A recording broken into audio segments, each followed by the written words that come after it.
Thank you for the introduction, and thanks for inviting me here at AI Summer School SNU. So my name is Young Lee, and I'm the final year PhD student at USC, working at Joseph Lim.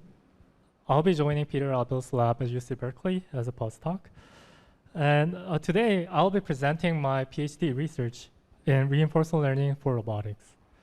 More specifically, my overarching research goal is to scale robot learning from simple and short horizon tasks to complex and long horizon tasks, such as furniture assembly.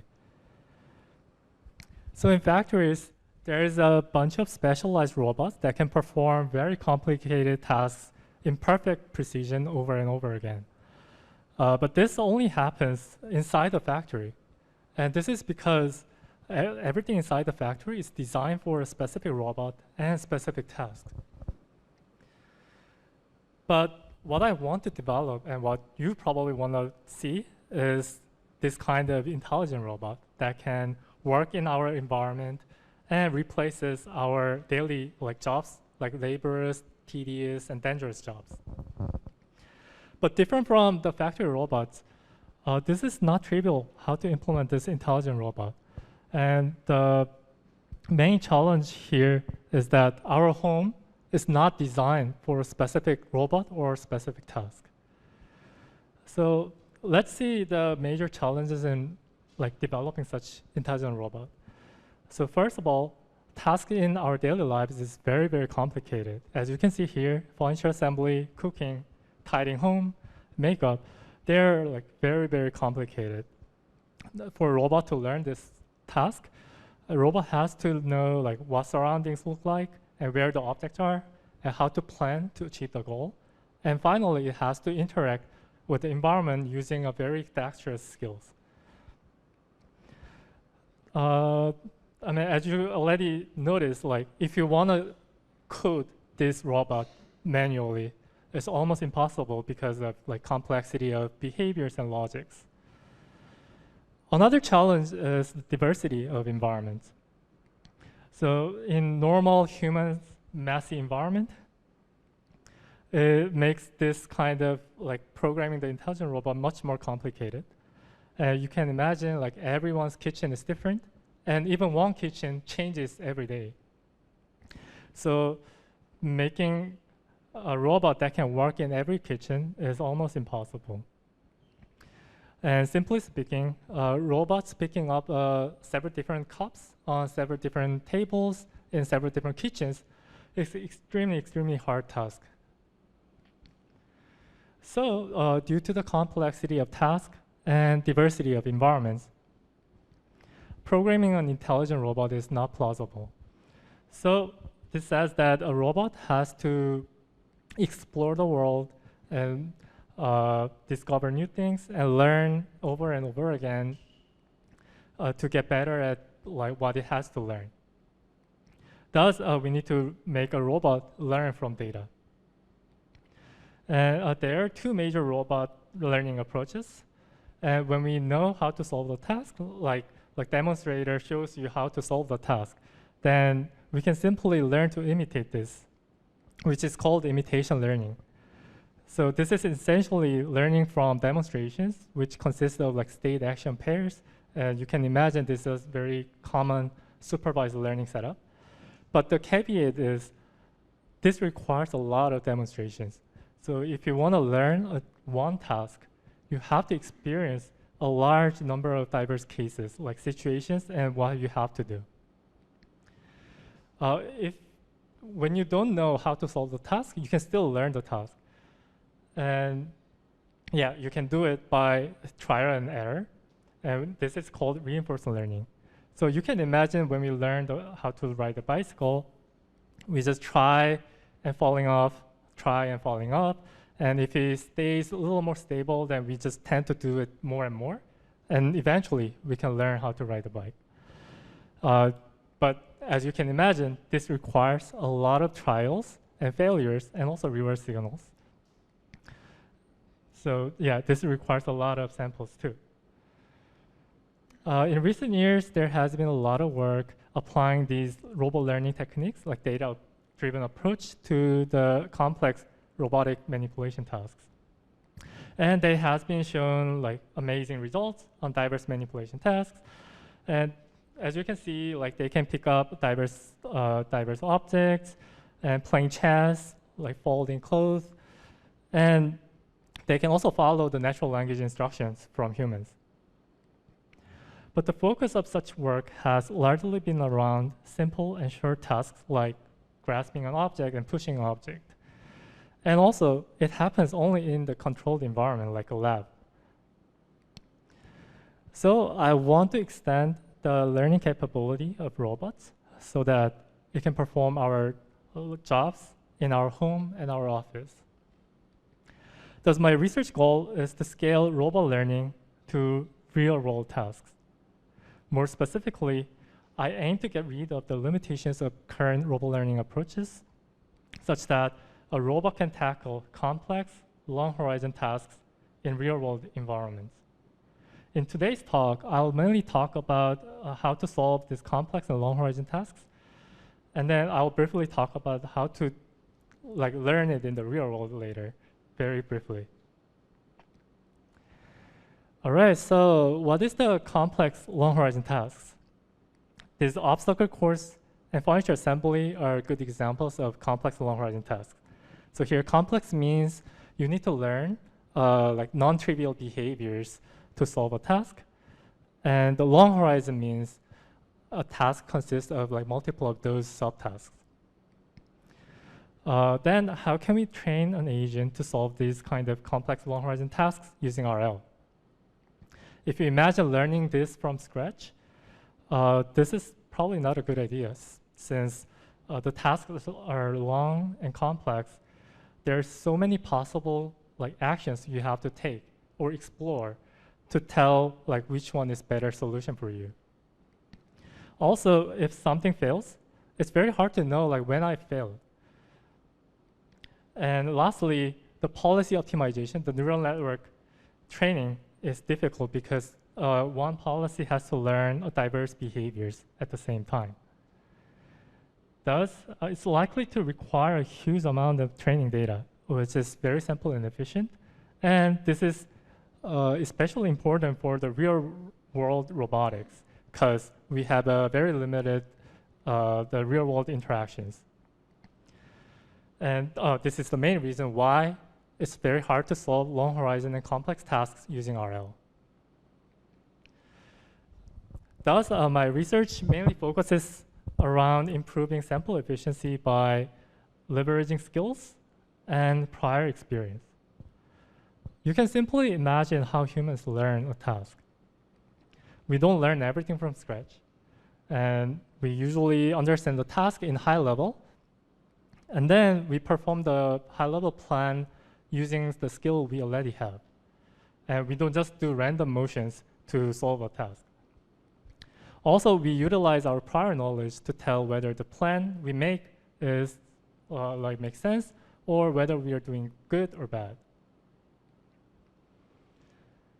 All right, so my research tries to address the challenge in scaling robot learning to complex long-horizon tasks in terms of both benchmark and the algorithm. In machine learning research, you probably already know the setting a right benchmark is very important. You can imagine how ImageNet was important for the computer vision research.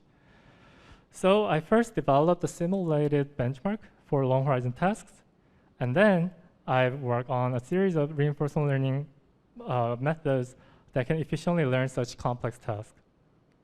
And let's first talk about the benchmark. There are many standard benchmarks for robotics, including OpenAI Gym, RLBench, DM Control, and MetaWorld. And thanks to these standardized benchmarks, deep RL and imitation learning have achieved drastic improvements over recent years.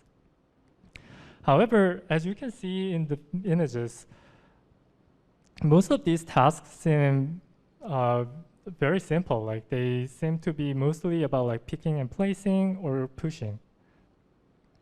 And if you imagine one algorithm working very great in these benchmarks, it's very hard to imagine it will just directly transfer to a very complex task like cooking or furniture assembly. So we need a good benchmark to test this complex and long horizon task learning capability. And yeah, there are like many challenging but interesting real-world tasks for robots, as like tidying home, like playing sports, assembling a chair, cooking, and doing surgery. Among these tasks, I was thinking about like which task is the best for benchmarking these complex long horizon tasks. And as you already noticed, I set this furniture assembly as a milestone towards realistic complex long horizon tasks. The task of furniture assembly is very challenging. As you can imagine, it consists of many parts, and it's actually not that easy for human too. And it needs to deal with the diverse shapes of objects and has to assemble all different parts together. But at the same time, this is not too challenging task compared to many different tasks we discussed. And for example, the furniture assembly is quite static task, so there's no like fast moving object. And we don't need to deal with the deformable object, which is usually very hard for robotics. All right, so we decided to develop the furniture assembly simulator so that we can quickly try out this task. And as you can see here, our environment provides diverse types of robots, diverse furniture models, and diverse backgrounds. And this is an example video of assembling a table. You can see realistic rendering by Unity 3D, and the physics simulation is also realistic, and we use the Mujoko physics engine for simulation. But one caveat here is that we abstract out the screwing interaction because it was too hard to implement with the physics engine, like fast physics engine. And instead, we use a magnet-like attachment. So like if two parts are very close to each other and they're very well aligned, then we automatically make them attached together. We tested many different imitation learning and reinforcement learning algorithms, but they all struggle to learn these complex tasks. So in summary, we propose IKEA furniture assembly simulator for benchmarking complex and long horizon tasks. And we hope this will provide an ample research opportunity for robot learning community. It provides realistic rendering as well as realistic simulation, except for screwing. And we support game interface, scripted demonstrations, and dance reward function. So if you're interested in finding a challenging and interesting task, then you should try out our environment. All right, so far we've proposed a very exciting benchmark for scaling robot learning to long horizon tasks. Then now the question is, how can we solve this task? In the following slides, I will talk about like 3 skill-based RL approaches to efficiently solve these complex long horizon tasks. Let's first see how we can compose multiple skills together to solve a complex task. In my work, we do not learn everything from scratch. Instead, we leverage a set of reusable skills, like walking skill, jumping skill, and crawling skill here. Once we have all these skills, solving a compositional task, like obstacle course, is very trivial. Like you can simply executing a sequence of skills one by one. Then we can easily solve this task, right? However, the interesting thing we found here is that this seemingly simple, like sequential skill execution is actually not trivial. Let me give you a motivating example here.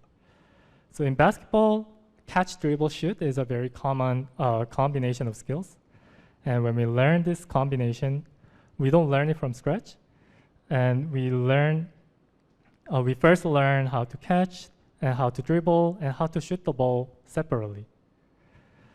And after we have perfectly learned all these skills, catching, dribbling, and shooting, we can just try this combination, but it usually fails like this. This is mainly because we never learn to connect catch skill and dribble skill. So in order to dribble right after catch, we have to practice smooth transition between these skills. And once you get used to this transition, then we can successfully perform this catch, dribble, shoot combination. This tells us that how we can learn a complex task efficiently. First, we are learning skills in isolation. For example, we are learning catching, dribbling, and shooting separately. Then, we are also learning smooth transitions between these skills. Once we know how to perform each skill and how to connect these skills, we can chain a sequence of skills to accomplish more complex tasks. Similarly, performing the walking skill right after crawling skill can fall like this. So after the crawling skill, it's in a very unstable pose. So if you want to just execute the walking skill, it will just fall down. So from this intuition, I proposed a method to tackle this skill chaining problem. So let's say we want to walk after jumping here. The states in the green box are good initial states for walking, which means like it's very stable pose to walk, while the red dots here mean the bad initial states for walking, which is a very unstable pose. So the final state of the jumping skill is likely to be one of these bad states because after landing, your pose may not be very good for walking forward. So if you just execute the walking skill, then it will likely to be failed. And this is same for other skills like crawling. After you crawl, your pose will be very unstable for walking, so it will fail again. So to make the use of these skills together, we need to bring an agent from an ending state of a previous policy to a good initial state of a next policy. So if we can bring an agent from these bad states to good states, then we can successfully execute a skill after another. To this end, we propose a transition policy that connects an ending state of one skill to the good initial state of another skill. So then, like sequencing a set of skills to perform the complex task is very trivial. Like in between all the skills, we add transition policies. And this transition policy leads to smooth and successful execution of this chain of skills. All right, with the transition policy, then this crawling, the pose after crawling is very unstable, and transition policy raises this agent up so that it can walk forward. And then if you perform the walking skill, it can successfully walk forward. So yeah, we can see this example that like the different skills can be smoothly connected with transition policy here. So the question is, how can we train this transition policy now? So in our framework here, we first have a set of skills like jumping, walking, crawling, and we also have a meta policy that chooses which skill to use at given observation. And here we chose the jumping skill. And before we execute the jumping skill, we make sure the agent is in a good initial pose. So we first execute the transition policy for jumping skill. And this jumping skill will bring the agent to a good initial state. So it outputs the action as well as termination signal. And the termination signal will only activated near the good initial states of jumping skill. And once it's in a good initial state, we execute the jumping skill, and then it can be performing fine. Once the transition policy is done, once the skill execution is done, the control goes back to the meta policy and choose the next skill. And in this framework, we assume that the skills are given And also the order of skills are given. So we know like what skills to perform at each moment. And the only thing we need to do is like successfully performing these skills. So the only thing we need to train here is transition policies. And we can train these transition policies as a usual RL. So we can collect a lot of episodes.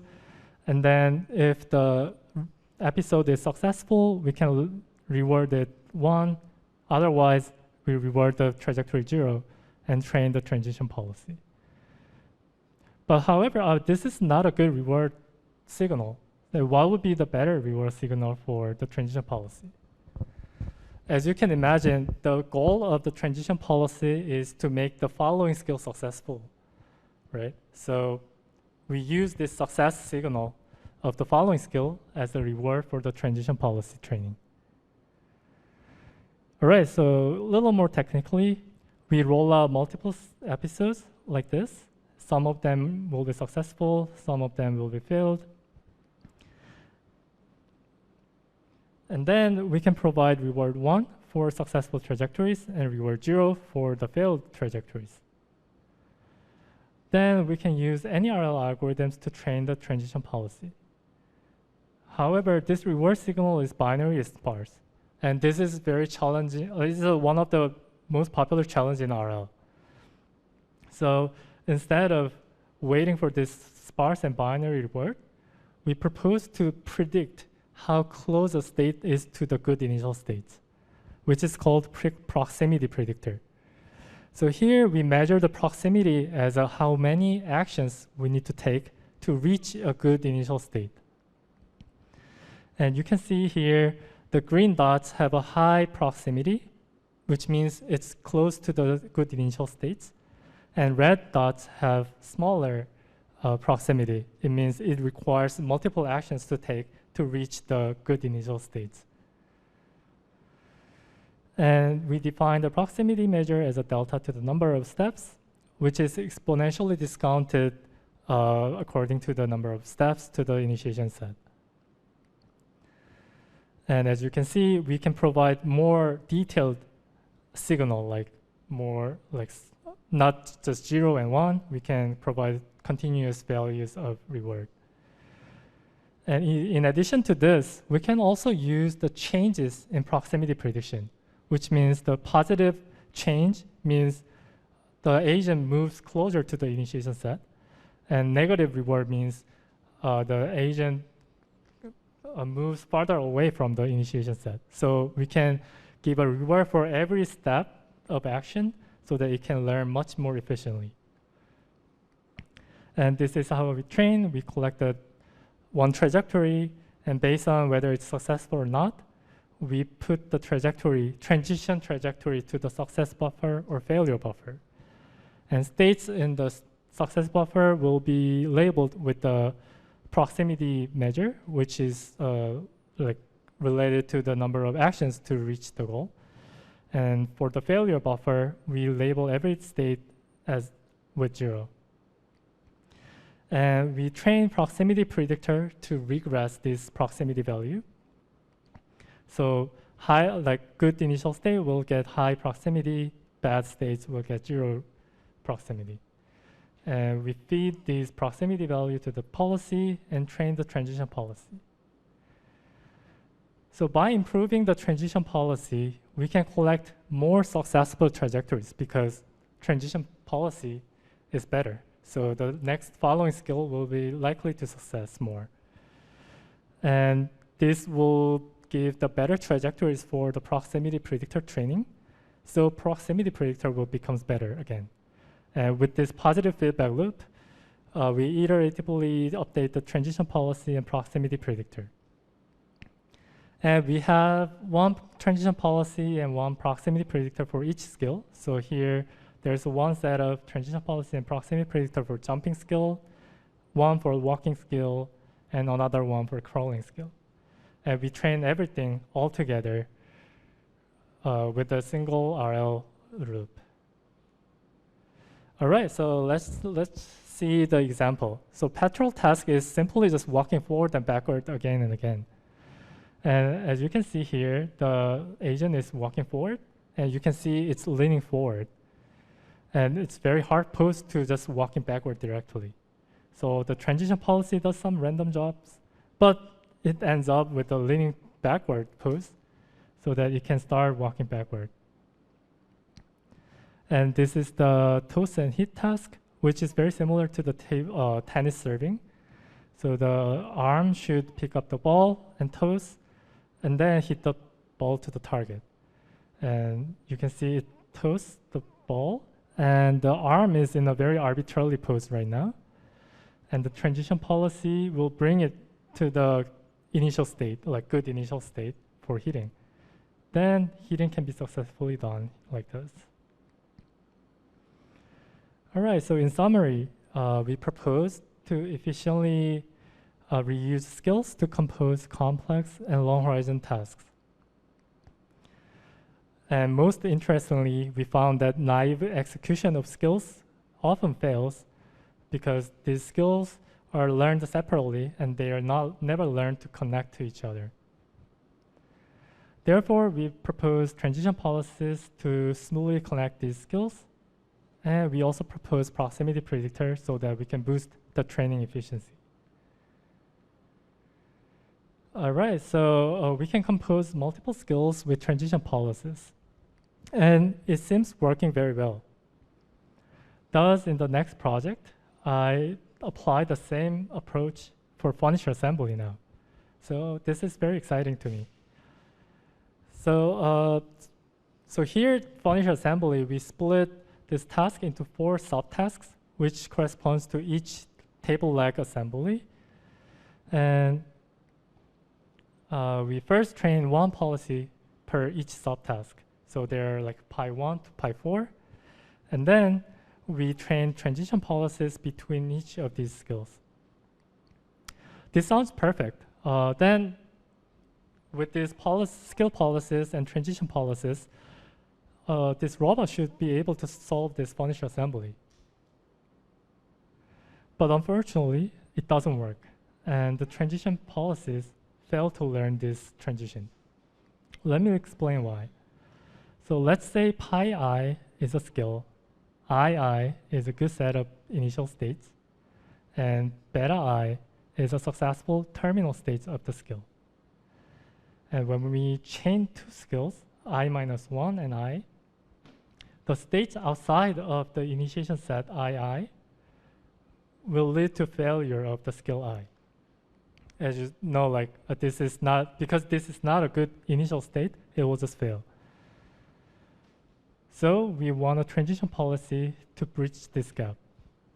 But however, if a bad initial state has different environment configurations like object poses, it's a lot more difficult to achieve. So you can see this example. So while attaching the second leg, it rotated the tabletop and also pushes the table leg away.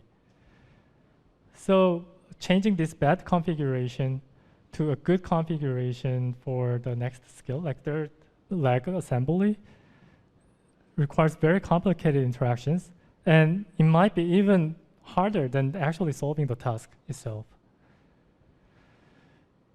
So yeah, transition policy cannot solve this kind of cases where there are like irreversible or uncontrollable states.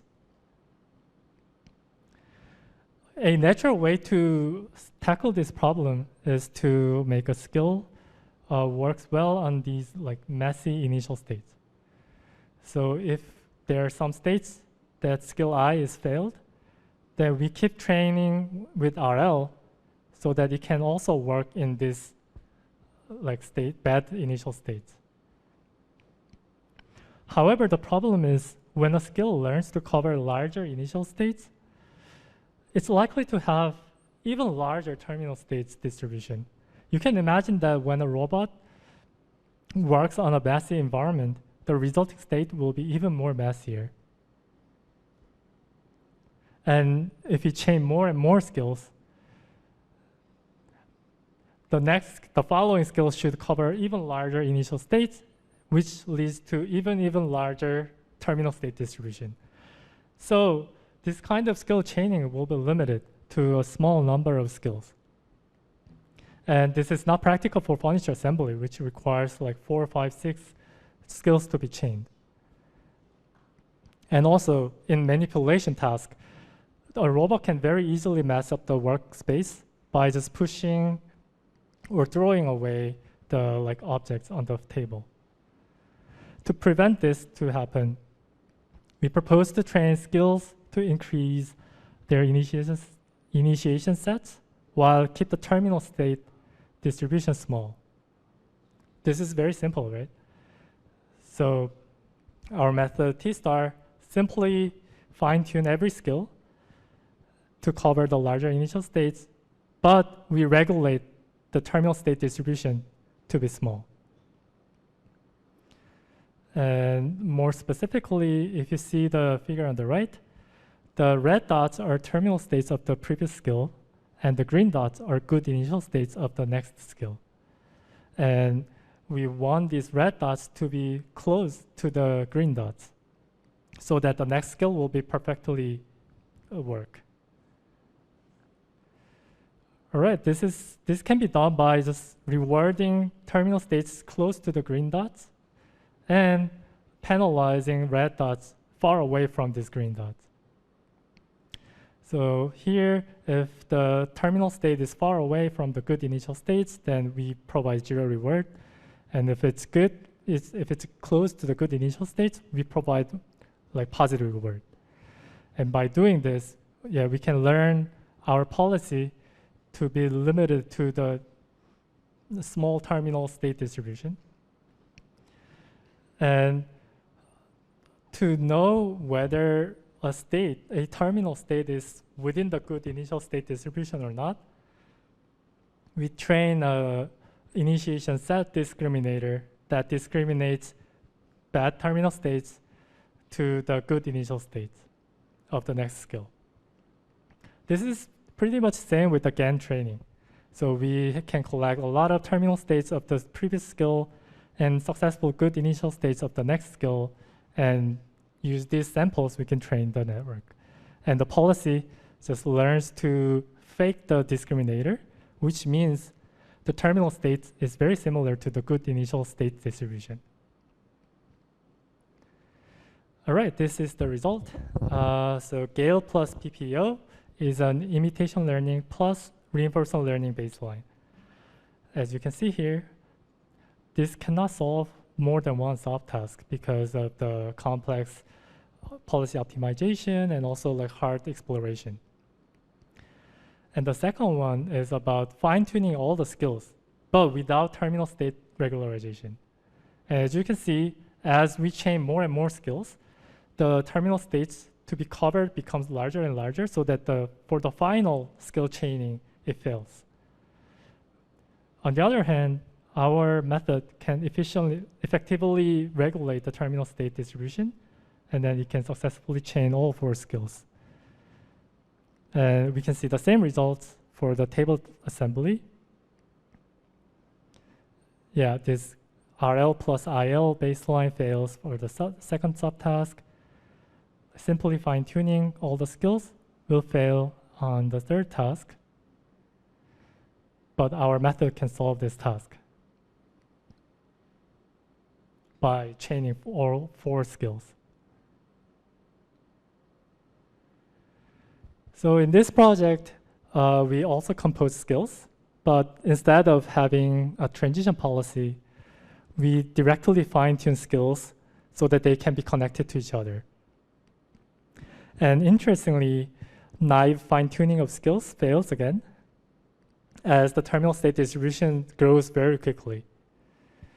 Thus, we propose to regularize the terminal state distribution to be similar to the good initial states and small.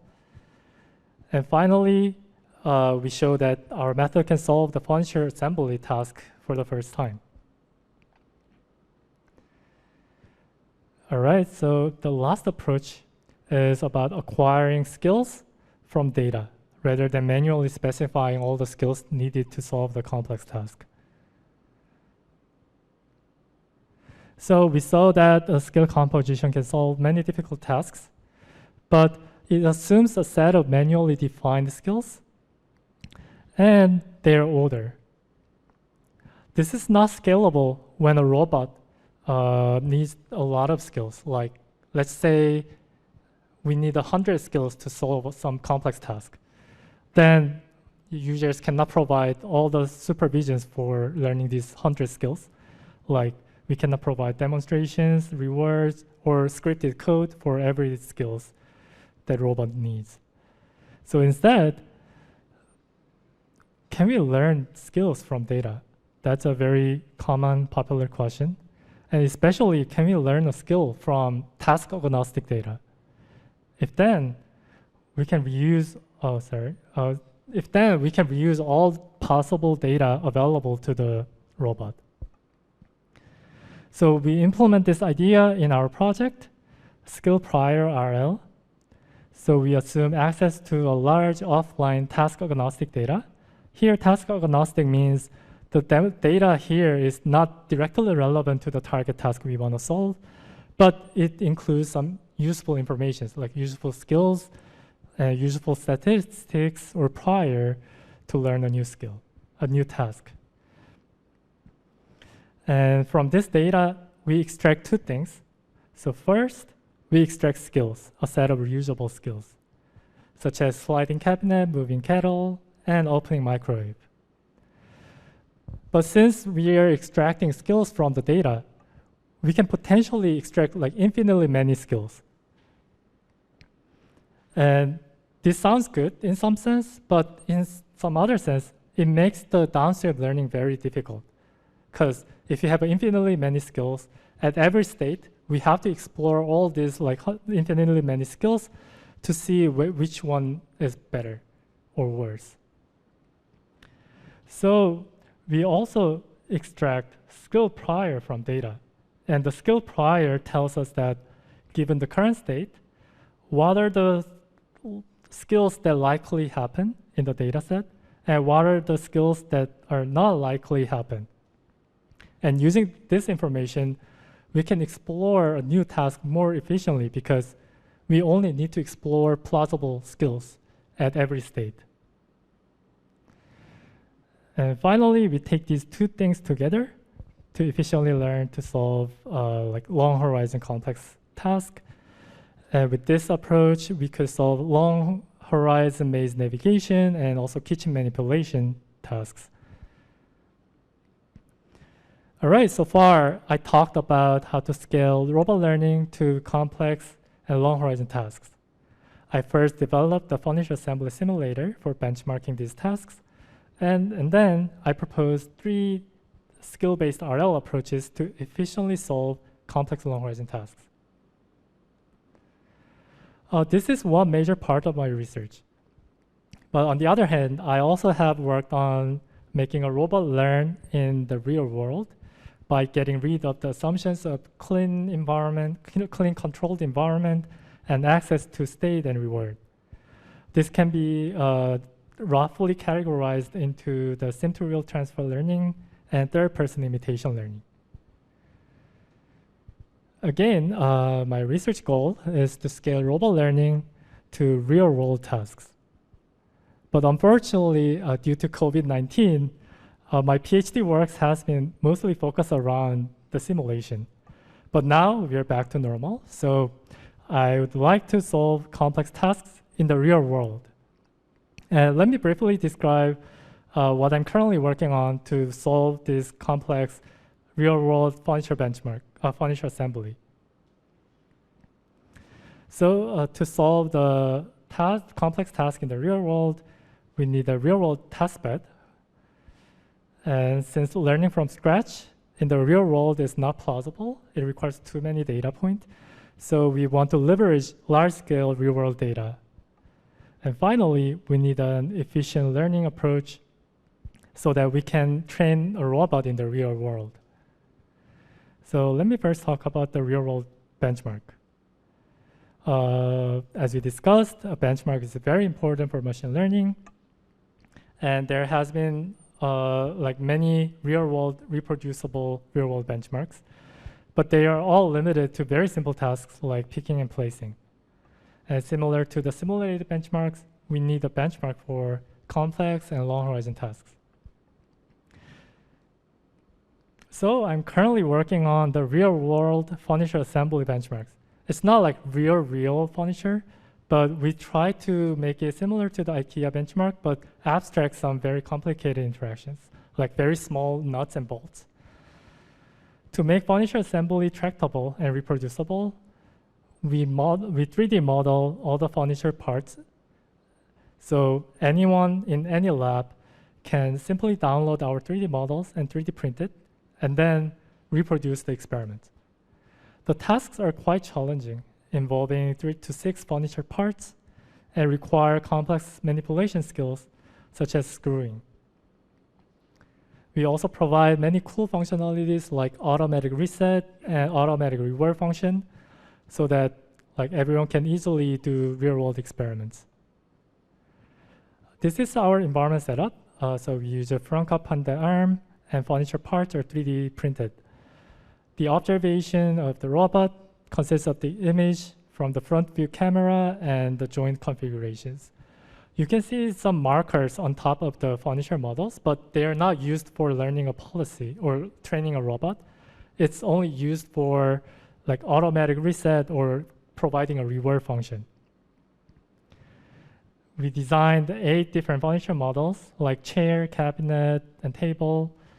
And all these furniture models have their own challenges. These are some challenging dexterous skills we need to learn, like grasping in a weird pose, flipping non-trivially shaped object, inserting, collision avoidance, and finally screwing. This is an example, as you can see here. To hold the tabletop with one hand, we utilize the obstacle attached to the table. So we first move to the corner of the obstacle so that the tabletop can be fixed, and then we screw table legs one by one. And this is an example of chair assembly, which looks very complicated. All right, so we have collected 50 to 200 demonstrations for each furniture. And the length of each demonstration ranges from 300 to 3,000, which is very long horizon. But we benchmark this with imitation learning and reinforcement learning method in the real world, but they all from to do anything meaningful. So we are now trying to collect a lot more data within our lab and also from other labs too, with collaboration. All right, so it's time to talk about how to collect a very large scale data. So as you know, data collection is very cumbersome and expensive. So especially for the complex long horizon tasks like furniture assembly, it's very easy to fail in the middle of the task. So I actually tried to collect some data by my own for the furniture assembly experiments. I failed so many times in the middle, and I couldn't collect many data. Probably collecting one trajectory will take more than 10 minutes. So to make it a little easier to collect the data, I'm currently working on Assistive teleoperation system. So what it does is while we are collecting data, we also train a policy. So when the policy becomes a little confident on some part of the task, then it takes over the control from the human. And then it performs as it knows how to solve the task. And human user can always take over the control when it doesn't go well and when it wants to change its behavior. And we can easily go back and forth this control, and we can minimize our mental effort to collect the data. With this assisted teleoperation, I hope we can collect a large-scale demonstration easily. And we are trying to collaborate with other labs so that we can have a demonstration repository so that everyone can utilize it with our furniture assembly benchmark. All right, lastly, I'm working on sample-efficient reinforcement learning approach so that we can actually train things in the real world. So our prior work utilizes task agnostic data to extract skills and priors. And this achieves quite high sample efficiency, and it solves many difficult long horizon tasks. But however, this is not enough. It still requires a few millions of interactions to solve a Franca kitchen task. So this is not affordable for the real world tasks. Thus, we propose to extract a little more from the data. So what we think it's good to extract from data is a world model. So you can imagine a world model is how we predict our future. So if we perform some action, what will happen next? And with this imagination or world model, we can simulate what will happen if we follow our policy instead of directly working in the real world. So we can save a lot of interactions in the real world. And especially given that we extract skills from the data, we can also learn a model that can work on top of the skills, which means skill dynamics model predict the outcome of the skill execution. So our hypothesis here is that with this long-term prediction model, we can predict the future more accurately, and thus we can plan better. Also, by replacing environment interaction with imaginary rollouts, we can probably make our agent more sample efficient. This is very similar to how human works. So when we think and plan, we don't plan on the muscle movement level, but we probably plan on the very high level skill level.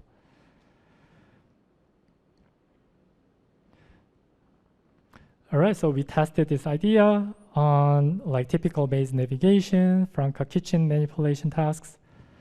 Our preliminary results show it in the green lines here. And this looks pretty promising. There are still a lot of room to improve. So I hope it will get to the point that we can actually apply this method to the real world robots. All right, back to my research goal. I would like to scale robot learning in 3 dimensions: complexity of tasks, complexity of agents, and diversity of tasks. So let me quickly talk about a little more detail. So first, like complex tasks, I would like to keep pushing my line of work on tackling complex long horizon tasks. So I've been tackling about furniture assembly, but there are like many more complicated but useful jobs that robot can perform. And for this direction, I'm interested in leveraging large-scale data for discovering skills, learning underlying models, visual and multimodal representations, and some behavior priors. And current single-arm manipulation and like simple mobile robots have a very limited capability. And to handle diverse tasks, the robots need more dexterous hands or like more arms or need a moving base. So I would like to scale robot learning to high complexity robot systems with large action space, such as mobile manipulators, like bimanual manipulations, or even humanoid robots, or even multiple of those like humanoid robots. However, this is very challenging because like granting more degree of freedom to a robot makes the learning much more difficult. So in this direction, I'm interested in investigating abstract action space with modular networks and learning composable skill representations so that we can efficiently modeling and planning on top of skills. Finally, I would like to scale from single purpose robot to the general purpose agent, which can perform diverse tasks for sure. However, learning these diverse tasks with current approaches require too much human supervision, like reward demonstrations. So this limits the diversity of tasks we can train for robot. And one good way to go is to learn from the third-person data, like large-scale human videos or like text data or manual, like users' manuals. Recently, there has been a lot of work on this line, and like meta learning and future learning approaches are very exciting research direction for this. All right, this is all I prepared for today. I would like to thank all my collaborators, especially members at CLVL Lab and Reso Lab at USC. All right, thank you for listening, and I'm happy to take all the questions.